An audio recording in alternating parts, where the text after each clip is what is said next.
तरीके से इस घटना को सुना रहा हूँ। आचार्य तुलसी के पास आया। आचार्य तुलसी ने जिस प्रकार से जो मैं आपको सब्जेक्ट नंबर की जानकारी दे रहा हूँ, एक बार ऐसा ही विषय आचार्य तुलसी फरमा रहे थे। तो कार्यक्रम संपन्न होने के बाद एक व्यक्ति था, वो आचार्य तुलसी के पास अपने बच्चे को लेकर आया और अपने बच्चे को लेकर आता था, गुरुदेव आपने बताया लौकिक धर्म और लोकोत्तर धर्म, कि लौकिक धर्म में आत्मा की शुद्धि नहीं कर्तव्य होता है, तो उसमें धर्म शुद्धि तो कुछ है नहीं। तो वो आचार्य तुलसी से व्यक्ति प्रश्न पूछता है कि ये मेरा लड़का है, इसका पालन पोषण करूं या नहीं करूं। आचार्य तुलसी ने जवाब दिया कि भाई तुम शादी करने से पहले मेरे को पूछने आता घर में कि नहीं, शादी कर ली तब तो पूछने नहीं आया और अब पूछ रहे इसका पालन पोषण करूं या नहीं करूं। तो ऐसी चीजों में जब हम धर्म पुण्य की बात को जोड़ देते हैं तो यहाँ अर्थ का अनर्थ हो जाता है। तो इसलिए हमें सामाजिक तत्वों को और धार्मिक तत्वों को अलग रखना चाहिए। हम समाज की चीजों में ये सोच सकते हैं कि भाई मेरे पाप कर्म का कर्म कैसे बंधन हो, मैं कैसे होगा, ये तो ठीक है। पर आप अगर हर चीज में ये सोचने लग जाओ कि मैं तो लौकिक में नहीं करूं, तो समाज गृहस्थ का जीवन नहीं चल सकता। तो लौकिक धर्म वो होगा जहाँ संसार के कार्य है, जहाँ कोई त्याग की बात नहीं, जहाँ आत्मशुद्धि की कोई बात नहीं, जहाँ कोई धर्म पुण्य की बात नहीं। ये सब क्या हो गया? ये लौकिक धर्म हो गया, संसार का कार्य। दूसरा शब्द में आता है, दूसरा शब्द है लोकोत्तर धर्म। तो लोक और उत्तर मतलब संसार से परे जो धर्म है, जिससे मेरे आत्मा का फायदा होगा, जिससे मेरे कर्म हल्के होंगे, जिससे मेरी आत्मा शुद्धि बढ़ेगी, वो होता है लोक। अब ये कब होता है? ये त्याग से होता है, ये संयम से होता है, ये सामायिक से होता है, ये जाप से होता है, ये संयमी की सेवा से होता है। मैं जोर दे रहा हूं, संयमी की सेवा। लोग सेवा के अंदर सब एक कर देते हैं। देखो कभी भी गाय का दूध और आंकड़े का दूध एक नहीं हो सकता, दोनों दूध जैसे दिखते हैं, एक जहर है और एक पोषक का तत्व है, अलग अलग चीजें हैं। तो सेवा का मतलब ये नहीं कि सारी सेवा उसमें आ गई। मानव सेवा अलग सेवा है, संयमी की सेवा, साधु साध्वी की सेवा ये अलग सेवा। तो लोकोत्तर धर्म में क्या आता है? संयमी की सेवा।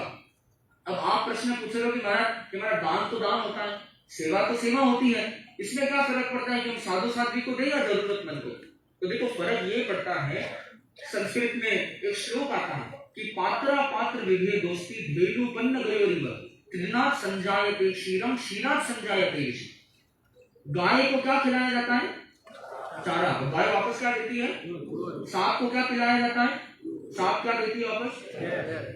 तो पात्र का फर्क होता है कि देना मतलब दान नहीं हो गया, मेन बात है किसको देना, ये महत्वपूर्ण बिंदु होता है। क्योंकि देखो जो भी वस्तु दी जाती है या जो सेवा की जाती है, ये सब क्या है? ये फ्यूल का काम करती है। एक चाकू आपने आतंकवादी को दिया, वो क्या करने वाला है? उससे लोगों को गला ही काटेगा, हिंसा का काम करेगा। और यही आप उदाहरण स्वरूप समझ लीजिए, किसी डॉक्टर के पास जाता है तो वो उसे लोगों की इलाज में उसे काम में ले सकता है। खाली आपको उदाहरण स्थूल रूप में आपको मैं बता रहा हूँ। तो किसे दिया जाता है, इससे बहुत बड़ा महत्व होता है। तो जब भी कोई भी दान या कोई भी सेवा का कार्य जब असंयमी की जाए, असंयमी अर्थात जो साधु साध्वी नहीं है, गृहस्थ है, चाहे वो आपके भाई बहन हो, चाहे वो आपका परिवार हो, या हो सकता है बेचारा कोई जरूरत व्यक्ति, कोई चाहे हम समझ ले रोड पे कोई गरीब व्यक्ति है, उसे है, ये सब क्या? ये सब इंसानियत और कर्तव्य के कार्य है। उसका धर्म से कोई लेना देना, धर्म अर्थात आत्मशुद्धि के धर्म से कोई लेना देना, मानव सेवा हो सकती है, वो एक सामाजिक तत्व हो सकता है और उसमें कोई आत्मशुद्धि की कोई भी बात नहीं है। ठीक है, ये चीज स्पष्ट है। पर वही जब संयमी की सेवा आप करते हो, और वो भी कैसे? सही तरीके से। सही तरीके से जब संयमी की सेवा की जाए, उससे हमारी आत्मा की शुद्धि हो। तो चाहे आप साधु साध्वियों की सेवा करो, तो मैं आपसे प्रश्न ही पूछ लेता हूँ, संयमी की सही तरीके से सेवा की जाए तो वो लौकिक या लोकोत्तर? लोकोत्तर। किसी जरूरतमंद की सेवा की जाए, लौकिक या लोकोत्तर? वो लौकिक होगा। आप अपनी पत्नी की सेवा करो तो लौकिक या लोकोत्तर? आप अपने बच्चे का ध्यान करो, लौकिक या लोकोत्तर? लौकिक। आप आचार्य की उपासना करो, लौकिक या लोकोत्तर? आप आत्मशुद्धि के लिए उपवास करो, लौकिक या लोकोत्तर? लोकोत्तर। आप वजन घटाने के लिए उपवास करो, लौकिक या लोकोत्तर? लौकिक। तो वहां पर अगेन आत्मशुद्धि की कोई बात। तो ये बहुत एक बारीक सी परत है, ये हमें स्पष्ट रखना। जहां आत्मा की शुद्धि हो वही लोकोत्तर है, और जहां आत्मा की शुद्धि की कोई बात नहीं हो वो क्या होगा? लौकिक। तो ये हमारा लौकिक और लोकोत्तर बहुत महत्वपूर्ण शब्द। इसके साथ में दो और महत्वपूर्ण शब्द जुड़ जाते हैं, जो आपके कागज में पॉइंट नंबर 5 और 6 जो है सावध्य और निर्वध्य। ये जैन दर्शन के, जैन तत्व ज्ञान विशेषकर सैद्धांतिक चर्चा के बहुत महत्वपूर्ण शब्द है, जो है सावध्य और निर्वध्य। देखो इसे याद रखना बड़ा ही सरल। तो ये दो शब्दों से बने, आप कागज में भी देख सकते हो लिखा होगा कि एक तो स प्लस अवध्य। स मतलब क्या हुआ, सहित, साथ में। स मतलब साथ में, और अवध्य का मतलब होता है पाप। मतलब ऐसे सारे काम जो करने से पाप कर्म का बंधन होता हो। तो इसमें कौन से काम आ जाते हैं, सारे लौकिक काम आ जाते हैं। संसार के सारे काम जो होते हैं वो कौन से होते हैं, लौकिक। तो लौकिक धर्म के जितने भी कार्य हैं वो उसे क्या कहेंगे, सावत्य कार्य कहेंगे, क्योंकि उन सभी में पाप कर्म का बंधन होता है। पर चाहे हमारी कमजोरी के कारण या मजबूरी के कारण एक गृहस्थ को करना पड़ता है, उसमें वो धर्म डालने का उसमें ऑप्शन नहीं, ऑप्शन की कोई बात नहीं होती। तो जितने ऐसे सारे कार्य जिससे पाप कर्म का बंधन होता हो उसे क्या कहते हैं, सावध्य कहते हैं। स और अवध्य, स मतलब साथ में और अवध्य मतलब पाप। वही दूसरा शब्द है निर्वध्य। निर मतलब बिना, उससे मुक्त, और अवध्य मतलब वापस पाप। तो निर्वध्य मतलब ऐसे काम जिससे पाप कर्म का बंधन नहीं होता। तो लौकिक सावध्य या निर्वध्य, सावध्य मतलब पाप सहित लौकिक संसार के काम सब क्या है, सावध्य। और लोकोत्तर सावध्य या निर्वध्य, वापस में प्रश्न करता हूं, गुरु सेवा सावध्य या निर्वध्य, वजन घटाने के लिए उपवास करना सावध्य या निर्वध्य, सावध्य। संयमी की सही तरीके से सेवा करना सावध्य या निर्वध्य, महाराज को साटा पहुंचाने के लिए उनके लिए खरीद के वस्तु लाना सावध्य या निर्वध्य, सावध्य। चलो आपने बहुत अच्छी इस बात को पकड़ा, सही तरीके से की जाए। अगर आपका लक्ष्य तो बड़ा अच्छा है, क्या भाई हमारे अभिजीत स्वामी को साटा पहुंचनी है, अब मैं कैसे ही पहुंचाऊं फर्क नहीं पड़ता है, मैं उनके लिए खरीद के लाऊंगा, मैं उनके लिए मंगा के लाऊंगा, मैं उनके लिए विशेष बनाऊंगा। तो जहां पर आपका तरीका सही नहीं है, यहां से हम हमारे तीसरे बिंदु पर आते हैं जिसका नाम है साध्य और साधन। पहला शब्द क्या है, साध्य, और दूसरा है साधन। हम इसे सरल शब्दों में समझ सकते हैं। साध्य का मतलब है लक्ष्य, हम किसे साधना चाहते हैं, हम किसे साधना चाहते हैं, हमारा लक्ष्य क्या है। तो हमारा परम लक्ष्य क्या है, मोक्ष। तो हमारा परम जो साध्य हो गया लक्ष्य वो मोक्ष है। तो यदि हमें मोक्ष की दिशा में आगे बढ़ना है तो हमें रास्ता भी ऐसा ही चुनना पड़ेगा जो मोक्ष तक पहुंचे। अब आप लोगों को अगर दिल्ली जाना है और चेन्नई की ट्रेन में बैठ जाओगे तो दिल्ली पहुंचोगे क्या, नहीं पहुंचोगे। तो जैसा लक्ष्य रास्ता और गाड़ी भी वैसी नहीं। तो कई लोग कहते हैं ना कि नहीं कोई भी तरीके से करो, काम अगर हो रहा है तो सब सही होता है, नहीं ऐसा बिल्कुल नहीं होता। कोई भी सही काम गलत तरीके से नहीं किया जा सकता, सही काम सही तरीके से ही होगा। और ये पॉइंट आचार्य भिक्षु ने इस पर इसलिए चर्चा की क्योंकि बहुत लोगों की पता है क्या मान्यता है कि बहुत लोग क्या कहते हैं, जैसे उदाहरण आपको दे रहा हूं, अगेन मैंने चेतावनी दी कि बहुत सारी चीजें आप ऐसे सुनोगे जो आपकी धारणा की विपरीत हो। कबूतर को दाने डाल दिए, लोग क्या कहते हैं इसमें भी धर्म पुण्य की, बोले क्यों धर्म पुण्य की बात है, अरे पंचेंद्रिय का पेट कर रहा है। तो देखो इस चीज में दो प्रॉब्लम। पहली प्रॉब्लम तो यह है, सबसे पहली बात कि कबूतर संयमी की असंयमी, असंयमी वो तो साधु साध्वी नहीं है। और साधु साध्वी असंयमी के लिए कुछ भी की जाए वो लौकिक का लोकोत्तर, वो लौकिक का संसार का काम है। वह धर्म पुण्य क्यों बीच में ला रहे, आपको ना नहीं है, आपको ये कोई नहीं कह रहा है कि आप दाना मत डालो, आपको ये कोई नहीं कह रहा है वरदान मत करो, भाई कम से कम आप गलत धारणा के साथ तो मत करो। जो चीज धर्म का काम नहीं है उसे धर्म बोल के मत करो। तो ये समझ लीजिए सबसे पहली प्रॉब्लम उसकी होगी। दूसरी प्रॉब्लम ये है, आप मुझे एक चीज बताओ, बहुत सिंपल सा लॉजिकल क्वेश्चन है, क्या कभी हिंसा करके कभी धर्म हो सकता है क्या, हो सकता है नहीं। आप मुझे एक चीज बताओ, कबूतर को क्या खिलाओगे, लोग गेहूं के दाने खिलाते हैं, ओट खिलाते हैं, तो कबूतर पंचेंद्रिय जीव और गेहूं के दाने क्या है, एकेंद्रिय जीव। तो एक की हत्या करके आप दूसरे का पेट भरने को धर्म कैसे कह सकते हो। तो साध्य साधन, पहली बात साध्य, तो कबूतर असंयमी है तो आपका साध्य भी सही है, आपका लक्ष्य भी वहां पर कुछ शुद्ध वाली बात नहीं है। और दूसरी बात जो आप हिंसा हो रही है उसमें भी, चाहे गेहूं के दाने हो वो भी तो जीव है, तो आप किसी को मार के किसी का पेट भर रहे हो, अब उसे धर्म कैसे कह दोगे। तो ये सब ये भी कर्तव्य का काम है, ना नहीं है आपको करने की, वापस में रिपीट कर रहा हूँ, ना नहीं है। आज अगर हम कह देते कि भाई जो काम सावध्य मत करो, फिर तो एबीटी में कभी मेगा ब्लड डोनेशन काम होता ही नहीं कभी। वो इसलिए हो पाया क्योंकि साधु साधु उसके नाम ही नहीं कहते। तो ये धारणा स्पष्ट होनी चाहिए कि इंसानियत का काम, मानव सेवा का काम हो सकता है, पर इसका आत्मशुद्धि की बिल्कुल भी कोई बात नहीं है, ठीक है। अब हम एक उदाहरण ले लेते हैं, जैसे मैंने उदाहरण दिया कि आप साधु साध्वियों के लिए, आपको पता चला साधु साध्वियों को खांसी आ रही है, उनका गला खराब है, तो आप घर पे जाते हो अपनी पत्नी को बोलते हो, अरे बोले आज तो थोड़ा अच्छा मसाला डाल के उकाली बना बोले महाराज का गला खराब है, महाराज को थोड़ा भावना बातें हम भी पी लेंगे, वो अलग बात, हम भी पी लेंगे, फिर महाराज को बनाओ। अब आप बताइए, महाराज को साका पहुंचाना अच्छा काम है या गलत काम है? वो तो अच्छा काम है, पर क्या वो तरीका सही था? नहीं। तो मतलब साध्य सही था या नहीं था?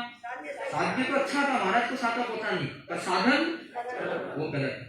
तो कहीं पर भी अगर साध्य या साधन दोनों में से यदि एक भी वस्तु गलत निकली, एक भी वस्तु यदि शुद्ध नहीं रही, धर्म के सिद्धांतों के अनुरूप नहीं रही, तो उससे कभी हमारा आत्मा का हित नहीं हो सकता। आत्मा का फायदा तभी होगा जब साध्य भी सही हो और साधन भी सही हो। तो इसलिए साध्य और साधन दोनों की शुद्धि, दोनों का सही होना आत्मा के हित के लिए जरूरी। आत्मा का यदि हम फायदा पहुंचाने, तो जहां दोनों सही होगा, मैंने उपवास का उदाहरण लिया था, तपस्या अच्छा साध्य हो सकती है कि आप तपस्या करते हो, पर किसी का उद्देश्य ये बन जाए कि नहीं मैं तपस्या करूंगा, मेरा तो नाम सम्मान बढ़ेगा, मैं तपस्या करूंगा मेरे पास कितने चांदी के सिक्के आएंगे, मैं तपस्या करूंगा मुझे कितना शॉल उड़ाया जाएगा, कितना मेरा अभिनंदन किया जाएगा, इस भावना से कोई करता है तो क्या होगा? तो ये सावध्य होगा, निर्वध्य होगा, वो लौकिक होगा, लोकोत्तर होगा, लौकिक होगा। क्यों? उसका आत्मा की शुद्धि बिल्कुल। तो ये होगा साध्य और साधन, कि यदि लक्ष्य शुद्ध हो और साधन भी शुद्ध हो तो ही हमारा आत्मा का हित हो सकता है। अब जब हम लोकोत्तर धर्म की बात करते हैं, कि ऐसा धर्म जिसमें आत्मा की शुद्धि हो, मैंने आपको कुछ कई उदाहरण दिए थे, तपस्या हो गया, त्याग हो गया, संयमी की सेवा हो गया। हम दो शब्दों में कहते हैं ना, इसको पूरा समराइज कर सकते हैं कि लोकोत्तर धर्म मतलब आत्म शुद्धि वाला धर्म के दो ही मार्ग, जो आप पॉइंट देख सकते हैं, तीसरा और चौथा, आपके कागज में तीसरा और चौथा पॉइंट जो है, जिसे कहते हैं संवर और निर्जरा। देखिए ये जैन तत्व ज्ञान के सबसे बेसिक पॉइंट, बेसिक है, मतलब श्रावक को तो कहा जाता है कि 9 तत्व और 6 तत्व की ओळखाण होनी चाहिए, तो बहुत बेसिक चीजों में है, जिसे कहते हैं संवर और निर्जरा। तो दोनों शब्द बड़े सिंपल है, दोनों का मीनिंग भी बहुत सिंपल है। ऐसा कुछ करना जिससे कर्मों का बंधन रुके, उसे क्या कहते हैं? संवर। वो संवर हो गई, मतलब कर्मों के बंधन को रोकना क्या हो गई? संवर हो गया। और ये संवर कब होता है? ये व्रत से होता है। आप लोग सामायिक करते हो, तो सामायिक में कुछ करने की बात नहीं, आपकी सामायिक की पाठ क्या है? करेली बनते सामायिकम सावध्यम जोगम कच्चत खान। तो आप सावध्य, हमने सावध्य शब्द को अभी समझा, हो सकता है कि कितने लोग सामायिक का पाठ कितने समय से पढ़ते आ रहे हैं, तो कितने लोगों को आज उसका मीनिंग पता चला होगा। तो सावध्य शब्द का क्या अर्थ है? पाप कार्य प्रवृत्ति, ऐसे काम जैसे पाप कर्म का बंधन। तो सावध्यम जोगम कच्चत खानी, कि मैं सावध्य योग का त्याग करता हूँ, तो यह छोड़ने की बात है, त्याग करने की बात है। तो संवर हमेशा क्या है? निवृत्ति है। संवर का अर्थ क्या है? छोड़ना। तो जब भी हम त्याग करते हैं, व्रत लेते हैं, तब हम क्या करते हैं? कर्मों के बंधन को रोकते हैं, और उस रोकने को क्या कहते हैं? संवर कहते हैं। तो ये होगा संवर, पहला पक्ष हो। दूसरी चीज होती है जिसे हम कहते हैं निर्जरा। जब भी हम कुछ सही योग करते हैं, शुभ योग करते हैं, मतलब ऐसी प्रवृत्ति जिससे पाप कर्म का बंधन न हो, उसको कहते हैं शुभ योग। वहां पर क्या होती है? निर्जरा होती है, वहां कर्म कटते हैं। तो संवर मतलब कर्मों को रोकना, और निर्जरा मतलब कर्मों को काटना। तो एक कर्मों को रोकना है, एक कर्मों को काटना है। तो कर्मों को रोकना क्या है और कर्मों को काटना क्या है? वापस कर्मों को रोकना क्या है और कर्मों को काटना क्या है? तो संवर और निर्जरा। तो ये लौकिक है या लोकोत्तर है? ये लोकोत्तर है, इसमें हमारी आत्मा की शुद्धि होती है, इससे हमारी आत्मा निर्मल बनती है। संवर और निर्जरा ये हमारे मूल धार्मिक तत्व हो गए। अब हम जब निर्जरा की बात करते हैं, तो बहुत लोगों, प्राय मेरे हिसाब से संभवतः खाली हम तेरापन धर्म से और स्थानकवासी का एक छोटा सा एक संप्रदाय नानी पक्ष जिसे कहते हैं, तो संभवतः से कच्छ नहीं, कच्छ के बाहर नहीं होता। मेरी जानकारी के अनुसार खाली 2 संप्रदायों को छोड़ दे हम, तेरापन और नानी पक्ष, प्राय सभी संप्रदायों में, प्राय में कह रहा हूं, यही माना जाता है। जैसे ठीक है, सबको अपने अपने भगवान के हिसाब से अलग अलग हो सकता है। जैसे उदाहरण स्वरूप क्या भाई, कि जो जैनी है, जैन लोग क्या मानते हैं कि जो जैनी है वही धर्म करते हैं, जो भगवान महावीर को मानते हैं वही धर्म करते हैं। बहुत लोगों को ऐसा लगता है, कई संप्रदायों में यही मानते हैं। बाकी धर्म वाले ऐसे ही मानते हैं क्या भाई, जो हमारे जिनका जो भी भगवान है, भाई जो इनको मानता है वो धर्म, बाकी सब नास्तिक है, कोई धर्म नहीं करते। आचार्य भिक्षु ने ऐसा बिल्कुल भी नहीं फरमाया। आचार्य भिक्षु ने क्या फरमाया? धर्म तो यूनिवर्सल चीज है, सब व्यक्ति धर्म, हर व्यक्ति धर्म कर सकता है, चाहे वो हिंदू हो, मुसलमान हो, कोई भी हो। धर्म का किसी का ठेका नहीं है कि आप जो भगवान महावीर को मानता है वही धर्म करता है। ठीक है, कम ज्यादा हो सकता है, धर्म करने का अधिकार किसको है? हर व्यक्ति को। तो जहाँ संवर और निर्जरा वो धर्म ही तो है। तो जब हम निर्जरा की बात करते हैं तो देखिए, जब हो सकता है कोई व्यक्ति मजबूरी में सहन करे और कोई व्यक्ति इच्छा से सहन करे, दोनों में फर्क हो सकता है, निर्जरा कम ज्यादा हो सकती है। पर जहां पर भी शुभ योग होगा, जहां पर भी पाप की प्रवृत्ति से कोई बचेगा, वहां पर उसे धर्म जरूर होगा। अब मुझे एक चीज बताइए कि मिथ्यात्वी व्यक्ति, मैंने जिसकी कोई सही धारणा नहीं, वो धर्म में विश्वास करता नहीं, वो जीव को अजीब समझता है, अजीब को जीव समझता है, उसकी उल्टी पुल्टी धारणा, पर वो भी व्यक्ति अगर झूठ बोलने से बचता है तो क्या आप उसे धर्म नहीं कहोगे? वो भी तो धर्म है। तो आचार्य भिक्षु ने कहा है कि मिथ्यात्वी भी, जिसे धर्म की कोई समझ नहीं है, वो भी जितना सही काम करेगा, वो भी जितना गलत से बचता है, वो भी धर्म ही कहलाता है। तो धर्म का अधिकार सबके ऊपर है, ये कोई एक जाति या एक संप्रदाय से जुड़ा हुआ नहीं है। हर व्यक्ति धर्म कर सकता है, चाहे वो किसी मजहब का हो। पर देखो, ये तो मार्ग है, जो चलेगा वो पाएगा, तो जो जितना चलेगा उतना ज्यादा पाएगा, ये अंतर हो सकता है। तो निर्जरा के दो भेद हो जाते हैं, एक सकाम निर्जरा और दूसरा अकाम निर्जरा। तो ये शब्द नहीं बड़ा सरल है। स मतलब क्या हो जाएगा? सहित, साथ में, और काम मतलब कामना। किसकी कामना? मोक्ष की कामना। तो जो निर्जरा मोक्ष की कामना के साथ की जाती है कि हाँ मेरी आत्मा पवित्र बने, मेरी आत्मा कर्मों से हल्की बने, मैं मोक्ष की दिशा में आगे बढ़ूं, तो इस लक्ष्य के साथ में जो निर्जरा की जाती है उसे क्या कहते हैं? सकाम निर्जरा। और जहां पर मोक्ष का कोई लक्ष्य नहीं होता है तो फिर भी सहन तो कर ही रहा है, तो उसे क्या कहेंगे? अकाम निर्जरा। मतलब मोक्ष की कोई कामना नहीं है, निर्जरा तो हो ही रही। उदाहरण ले लेते हैं, अभी हम इस ऑडिटोरियम में बैठे हैं, अचानक से लाइट, एसी, पंखा सब बंद हो गई, सब गुल हो गई, गर्मी लगने लग गई। कई लोग ना हाई ट्राई करते हैं, अरे क्या हो गया, पड़ोसी के ऊपर उसकी भी लाइट गई, क्या हो गया। अब ये जो हाई ट्राई करते हैं, सहन तो करना ही पड़ ही रहा है, कोई उपाय नहीं है। पर सहन जितना भी बड़े मन से, बिना मन से कर रहा है, वो जितना उसके भी सुपयोग हो रहा है, निर्जरा तो होगी। कौन सी निर्जरा होगी? अकाम निर्जरा। मोक्ष का कोई लक्ष्य नहीं है। और वही व्यक्ति सोच रहे कि नहीं, मैं सहन करूंगा तो क्या होगा? आत्मा की शुद्धि होगी। मेरे गुरुदेव देखो, मेरे गुरुदेव 24 घंटे 24/7 बिना एसी, बिना पंखा रहते हैं, मैं थोड़ी देर रह जाऊं, इसमें भी मेरी आत्मा की शुद्धि हो सकती है। तो ये कौन सी निर्जरा होगी? सकाम निर्जरा। तो सकाम निर्जरा बहुत पावरफुल होती है, अकाम निर्जरा वीक होती, कम होती है। पर जो भी निर्जरा है वो लौकिक है या लोकोत्तर है? लोकोत्तर ही होती है। निर्जरा कभी भी लौकिक नहीं हो सकती, संवर और निर्जरा लोकोत्तर ही होती। तो ये हमने मुख्य मुख्य शब्दों को समझने का प्रयास किया। और देखिए, मैं आपको बता रहा हूँ, बहुत लोग ऐसे हैं जो हो सकता है इन शब्दों को पहली बार सुन रहे हो। आप में से कितने लोग हैं जिन्होंने मेरा 50% से ज्यादा पहली बार ही सुना है? काफी सारे लोग हैं। देखिए, स्वाभाविक है, हर चीज का फर्स्ट टाइम तो आता ही, पहली बार आता है। तो अगर आपको बात कम समझ में आई, पूरी गले नहीं भी उतरी, तो इसमें कोई आश्चर्य की बात नहीं, क्योंकि आप पहली बार सुन रहे हैं। पर आज आपने प्रारंभ कर दिया, आपने जो प्रारंभ कर दिया इसे छोड़ना नहीं। मैं तो कहता हूं कि, और अभी मनीष जी ने भी अपना वक्तव्य दिया था, उन्होंने कहा था कि कोई मनीष जी के इंगित से हमने किया। मैं सच कह रहा हूं, मैंने कोई इंगित नहीं दिया। ये युवक परिषद के अपने मानस से उन्होंने कुछ संकल्प किया है। हमारे तरफ से, मेरी जानकारी थी कि मैंने अनजाने में दे दी हो तो पता नहीं, मेरे तरफ से मैंने कुछ नहीं कहा था कि मुंबई स्तरीय करो कि लोकल करो। मैं तो कहा था ठीक है, उधर आऊंगा, जिसको जुड़ना है वो जुड़ जाएगा। पर इन लोगों ने ये मानस बनाया। और देखिए, मैं इस चीज की अनुमोदना करता हूँ। ये आज देखिए, मुझे नहीं लगता है कि आज पूरे भारतवर्ष में इस रूप में कोई संघीय संस्था, आज सभा और योग परिषद मिलकर कभी सभा भी इसके साथ में है, तो इन लोगों ने स्वामी जी के सिद्धांत की प्रचार के लिए कोई कार्यशाला रखी है। ये छोटी बात नहीं है, ये बहुत अनुमोदनीय बात है। और हम साधु साध्वी होने के नाते देखो, हमारी अनुमोदना भी छोटी चीज नहीं होती, हम हर किसी की अनुमोदना नहीं करते हैं, ये निर्लज्ज कार्य है। तो ये जहाँ तो आप लोगों ने प्रयास किया, तो ऊपर नीचे सब लोग बैठे हैं, तो अब प्रारंभ हुआ इसे आगे बढ़ाना। तो ये हमने कुछ किया। मैं क्विक रिवीजन कर लेता हूं, जो शब्दों को समझा। पहला हमारा शब्द सम्यक्ति और मिथ्यात्वी। सम्यक्ति मतलब कौन होता है? सही को सही समझना, गलत को गलत। मिथ्यात्वी जो उल्टी समझ रखता है। विचार और आचार, ज्यादा महत्वपूर्ण क्या है? विचार, सिद्धांत ज्यादा।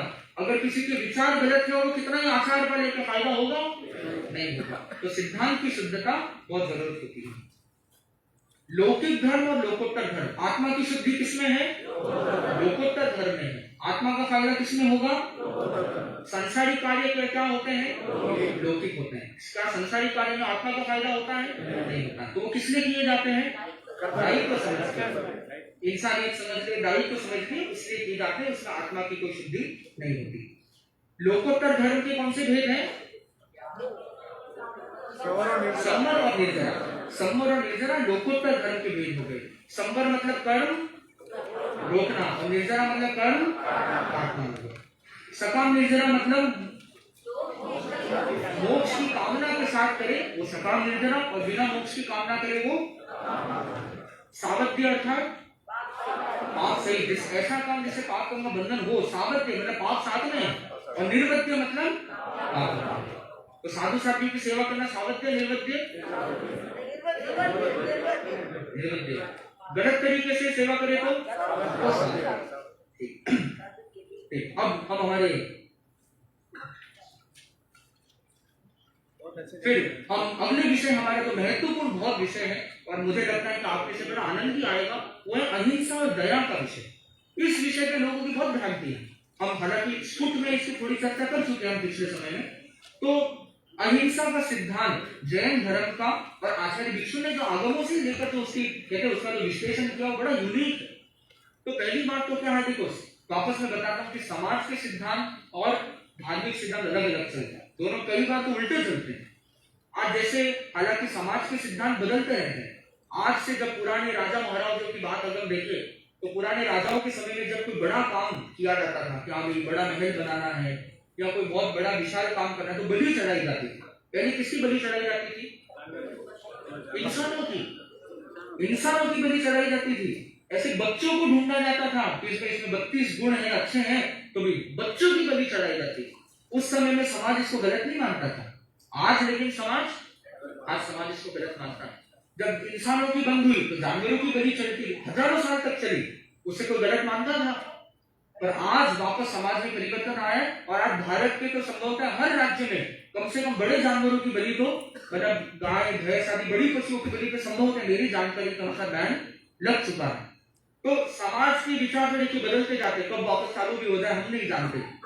पर धार्मिक जगत के सिद्धांत हमेशा से यही थे कि बलि हिंसा का काम है, वो सावध्य ही है, वो सावध्य थी, सावध्य है और आगे भी सावध्य है। तो धर्म के सिद्धांत कभी नहीं बदले। तो भगवान महावीर का जो अहिंसा का सिद्धांत बड़ा बेजोड़ है। भगवान महावीर ने अहिंसा को सर्वव्यापी माना। जहां व्यक्ति इंसान को अपने बराबर मानता है तो ये समझता करे नहीं इंसान भी हमारे बराबरी का, वो मरेगा तो गलत है। जानवर को अपने बराबरी मानता ही नहीं है, जानवर मरेगा कोई बात नहीं, किसी को परवाह नहीं होगी। पर भगवान महावीर ने कहा आय तुला प्रयासी कि भाई तुम हर आत्मा को अपने समान देखो। तो जहां हर आत्मा हर जीव अपने ही समान हो तो किसी की हिंसा सही कैसे हो सकती? तो हिंसा हमेशा गलत ही होती है। हिंसा कभी भी सही नहीं, चाहे वो किसी पर्पस से की जाती। अच्छा सैनिक भी आपकी और हमारी सुरक्षा के लिए वो बॉर्डर पे खड़े, उन्हें भी हिंसा करना पड़ता, तो ये वो अपना दायित्व निभा रहे हैं। इसका मतलब ये नहीं हो जाएगा कि वो हिंसा भी सही हो गई। हिंसा हमेशा खराबी रहने वाली है। बंदूकों का प्रयोग, चाहे मिसाइलों का प्रयोग कभी सही नहीं होगा। ये राष्ट्र धर्म के हिसाब से सही हो सकता है, पर धार्मिक सिद्धांतों के हिसाब से हिंसा हमेशा गलत ही रहेगी। हिंसा हिंसा ही है, चाहे वो कितनी आवश्यक हो, मजबूरी हो या कोई भी कारण हो, हिंसा हमेशा हिंसा ही। तो भगवान महावीर ने कहा कि जब सारे आत्माएं समान है, सारे जीव समान है, तो कभी हिंसा सही नहीं हो सकती। तो हमें जो आप लोगों को जो हिंसा करनी भी पड़ती है वो मजबूरी है, करनी पड़ती है, पर हमें उसे कभी भी धर्म का नाम नहीं देना चाहिए। दुनिया दया किसको मानती? दया की परिभाषा क्या है दुनिया की? कि तो किसी की जान बचाए। भाई हम कोई मर रहा था तो आपने क्या किया? तो उसको बचा लिया, लेके आ गए, उसको प्राणों की रक्षा की। तो दया का जो सिद्धांत है पूरी दुनिया में शरीर की रक्षा पे टिका हुआ। कभी शरीर को भला कैसे करो?